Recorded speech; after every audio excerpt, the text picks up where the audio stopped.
చేస్తారు పంపించిందే వాళ్ళ ముగ్గురు. ఆ ముగ్గురు ద్వారాగానే ఇక్కడ జరుగుతున్న పరిణామాలన్నీ వాళ్ళు చేసింది ఇదంతా.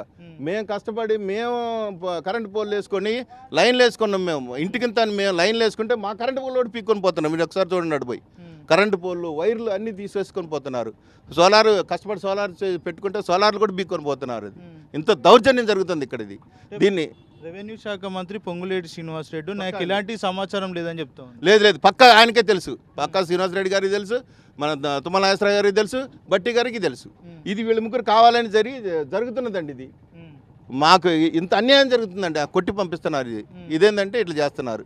లెగలేని పరిస్థితి అండి. కాళ్ళు కూడా ఇక నా మెడిసిన్స్ ఉన్నాయి, మీరు అవసరం చూడండి. ఇక్కడ ఏమో మెడిసిన్స్ కూడా ఉన్నాయి. నీకు రిపోర్ట్స్ నేను అంబులెన్స్ కూడా నేను తీసుకొని గవర్నమెంట్ హాస్పిటల్లో జాయిన్ అయినా చూసుకోవచ్చు. ఇది గవర్నమెంట్ హాస్పిటల్లో జాయిన్ అయింది.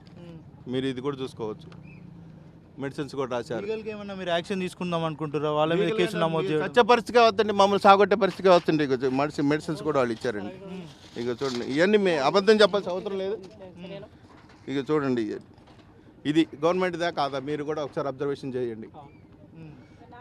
నేను అంబులెన్స్లో ఎక్కడి నుంచి అంబులెన్స్ వాళ్ళు ఇచ్చిందే మాకు. ఇది ఇంట్లో అంతే అన్యాయం చేస్తున్నారు.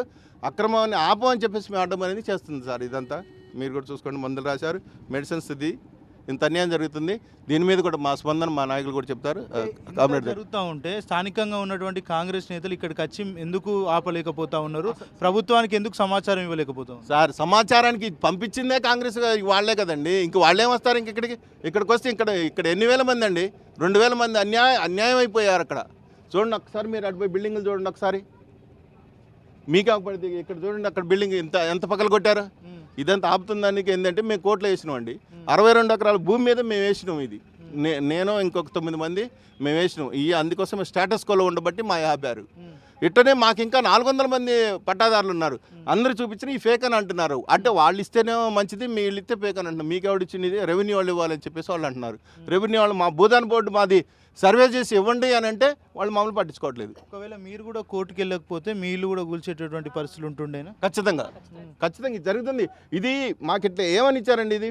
ఇది భూదాన్ బోర్డు కాబట్టే మాకు నిజమనేగా ఇచ్చింది. ఇది మేము భూదాన్ బోర్డు, మాకు భూదాన్ బోర్డు 62 ఎకరాల 7 గుంటలు ఇచ్చారని చెప్పేసి మేము ఖచ్చితంగా మేము స్టే చేసినాం. మేము స్టే మాకు అనుకూలంగా వచ్చింది. అనుకూలంగా ఇచ్చారు కాబట్టి మా ఇంట్లో 9 మంది ఉంచారు. ఇది జరుగుతుందండి. ఇది జరుగుతుంది అన్యాయం కాబట్టి మీరు దీన్ని కూడా దృష్టిలో పెట్టండి.